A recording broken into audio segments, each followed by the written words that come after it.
नमस्कार जी। आज का मेरा विचार है कि हमें अपने जिस भी क्षेत्र में हैं उसका थोड़ा एक्स्ट्रा ही प्रयास करना चाहिए। जैसे हम पढ़ रहे हैं, तो जिस सब्जेक्ट की तैयारी कर रहे हैं, तो हमें सिलेबस के अलावा उसमें और ज़्यादा एक्स्ट्रा पढ़ना चाहिए ताकि हम जो भी तैयारी के लिए या परीक्षा देने की तैयारी कर रहे हैं, तो उसमें ना आए तो हमारे पास अगर एक्स्ट्रा है, तो हम तैयारी तो हम सफल होएँगे।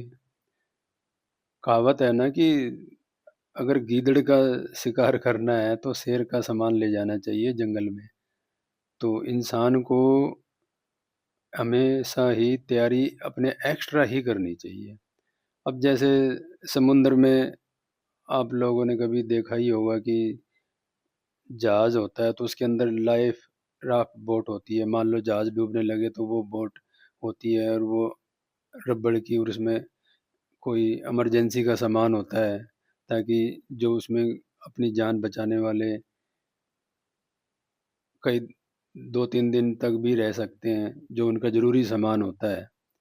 क्यों जहाज मान लो बहुत बड़ा होता है तो वो जो लाइफ राफ्ट होती है वो थोड़े आदमियों को बचा सकती है, तो ऐसी जहाज में कई होती हैं। तो अगर हम उसी तरीके से सोचें तो हमें जीवन में दुःख नहीं होता। तो इसी प्रकार से हर जगह पे भी ये देख लो आपको कि एक्स्ट्रा इमरजेंसी के लिए सब चीज़ें हमारे पास तैयारी होनी ज़रूरी होती है। को ज़्यादातर अब जो भी गाड़ियाँ हैं फ़ोर व्हीलर उनमें एक एक्स्ट्रा टायर होता है, स्टेपनी बोलते हैं जिसे। और जो डीज़ल या पेट्रोल होता है वो भी पहले इंडिकेट कर देता है कि अभी इतना रह गया है।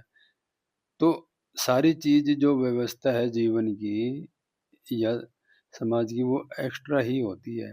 अब कई बार कई एक रिश्ते में जुड़ जाते हैं और उसमें सफल नहीं हो पाते, फिर वो दुखी रहते हैं। नहीं, जीवन में सब कुछ है, इंसान को आगे ही बढ़ना चाहिए और सफलताएँ हासिल करके अपना सुखी पूर्वक जीवन गुज़ारना चाहिए। जीवन का सिस्टम ही यही है कि हमें अपने आप को इमरजेंसी के लिए तैयार करते रहना चाहिए।